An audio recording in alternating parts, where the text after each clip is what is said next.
Ndugu zangu katika imani, miongoni mwa alama na kipimo cha kujua moyo wako uko hai na umesalimika ni yale ambayo yameyataja al-Allama Ibn al-Qayyim rahimahullahu ta'ala, akasema utlub qalbaka fi 3 mawatin, utafute moyo wako, uchunguze moyo wako na ukague katika sehemu 3. Inda samai al-Qur'an, wakati wa kuisikiliza Qur'ani. Pindi unapoisikiliza Qur'ani unaupataje moyo wako?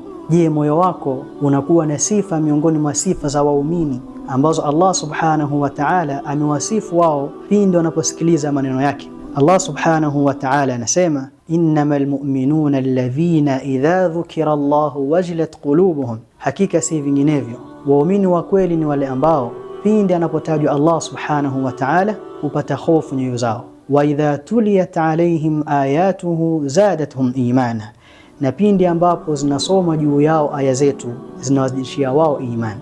Kwa hivyo ukague moyo wako inda samai al-Qur'an, wakati wa kuisikiliza Qur'ani unaupataje moyo wako?